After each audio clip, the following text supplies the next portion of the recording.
Welcome to Module 2 Money Mindset. When I was about 55 years old, I made a very conscious decision. That's it. I want to build a business. I want to have more money, and that's what I wanted. But how do you do that? So I inundated myself with podcasts and audio recordings and courses and all of that kind of stuff. I was in New York City. I was visiting New York for Thanksgiving, and I just got up from the subway at 14th Street at Union Square. And it was cold. I buttoned up my coat. I grabbed my phone. I got my headphones out. I put my headphones on, and I pressed play. And I was listening to one of these kind of money mindset kind of guru guys. And what he said stopped me in my tracks. And he said, if you want to have money, you actually need to want money. It was the very first time I ever heard that idea, that there was a difference between just saying I want to have more money and I actually want money, in particular money, that you need to say that is what you want. You are in this course because you want to learn and have a business that will grow and that will make money for you and will be successful for you. And what is so important for you to know is that your business is about making money. A business that does not make money is called a hobby, and we are not in the hobby business. We are in the money business. That is the business that we are in. And if you want to have more money, then what is needed is that you face your relationship with money. Our relationship with money, our attitudes towards money, our beliefs about money, whether you think you can or can't make it, or whether you should make it, whether as a mother it's something that you should also be making, all of these beliefs are influenced by what we grew up with and what we were taught in our family of origin and in our culture in general. And these money beliefs often turn into money blocks, and we all have them, and we all have money blocks. But what's important is to become aware of what those money blocks are. Money is such an explosive topic. It's like it's the conversation you're not supposed to be having. It's even more explosive than politics. Money is considered impolite. And it's not something that really should be spoken about, and certainly not by women. But we are going to get impolite now, because I passionately believe it is time for women to stand up and to say, I want money. And not just that you want money, that you love money. I love money. I love money so much that I can just kiss it all over. I love you so much, money. Now, when I say that, I love money so much, maybe some of you are jumping up with me yay, I love money. And maybe some of you were a little uncomfortable, whoa, that's a little extreme, or even maybe a little disturbed by it. I mean, it sounded potentially very, very materialistic, or whatever you want to call it, because women are not supposed to talk about money, and certainly women are not supposed to say things like, I want money, and they're certainly not supposed to say they love money. I mean, it's extremely unladylike, isn't it, to say something like that? But we are going to say things like that, because it is time for women to face our issues with money and to become comfortable with wanting money and loving money. But the trouble is, women are more expected to say nice things. We're supposed to say things like, we want to help others, we want to give, we want to change the world, we want to make money. If we're going to make money, it's because we want to help somebody else, or because we'll be able to donate to a charity. Or we're not really allowed and supposed to say we want money for us, okay? I was interviewing a woman for my book on women on entrepreneurship, and she said to me, money doesn't really matter that much to me. It's not important to me. And the trouble is, this is very, very common. So often we hear even women saying things like, the money doesn't matter. I love my business so much that I would do it even if I made no money. Well, why would you want to do that?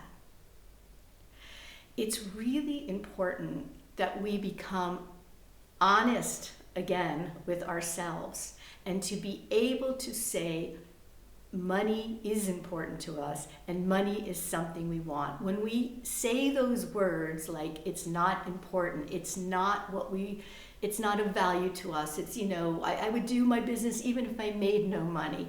Well, first of all, you're lying. And second of all, you're not understanding what money really is. It is just a means for you to live your authentic success. Money enables you to be independent, to stand on your own feet. Money enables you to pay for your children's private school if that's what you want. Money enables you to buy the land to start a retreat center, or to give to charities, or to help others.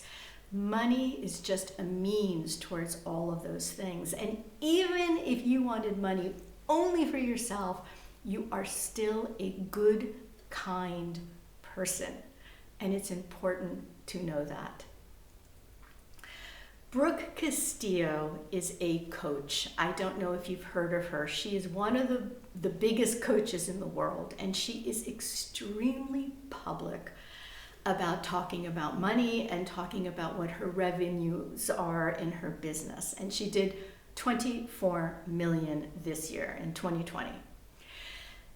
And she does a podcast, and her podcast that she did that I listened to was on women and money, and she wanted to talk about it because she's often getting comments and emails about how she speaks about money. And I wanted to read you what some of those comments and emails are that she shared on her podcast. Okay, here's one. I love your work, but can you please stop talking about money all the time? Or number two, another email. Why do you have to talk about how much you make? It's distasteful. Stop doing it.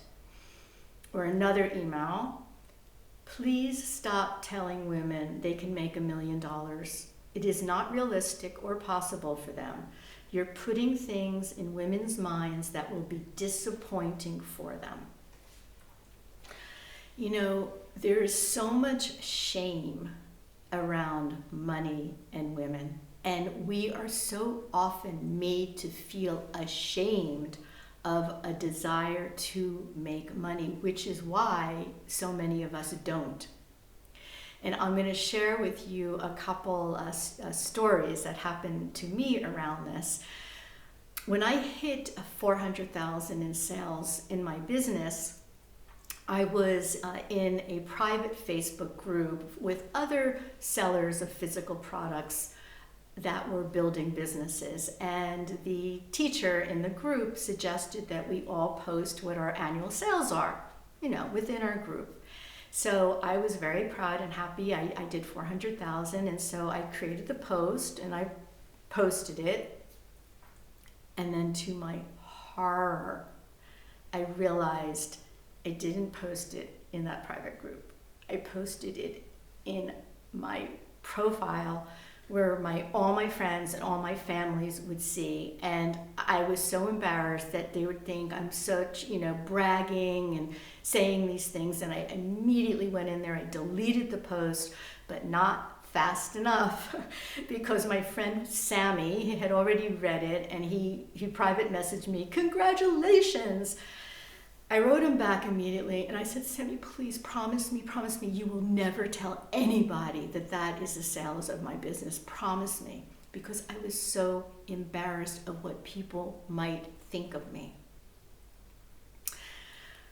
A few years later, when I hit the 7 million mark, I guess I want to hit the 7 million mark, the 1 million mark, the 7-figure mark, I posted actually at this time in my profile for family friends that I hit 7 figures, and that I'm very proud of myself. I feel very empowered, and I really very much believe that women should focus on making money in their lives.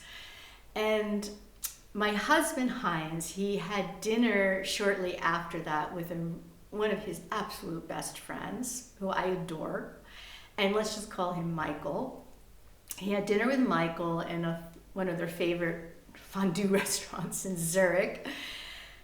And halfway through dinner, Michael says to Heinz, "I really don't know if I should bring this up to you, but I read Leslie's post in Facebook, and I have to tell you, I was really shocked. I didn't think she was that kind of person."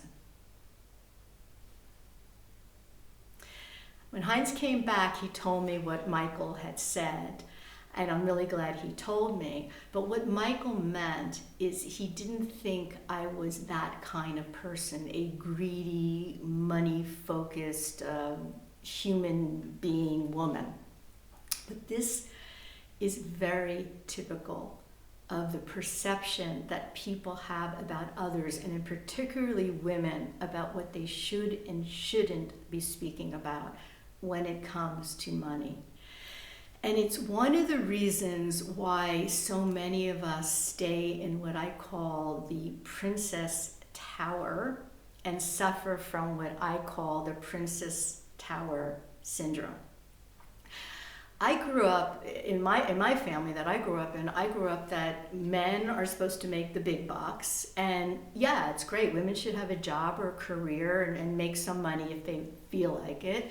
But what's of value is having a rich husband or a rich somebody to take care of you. That is really what's important. So I grew up in that.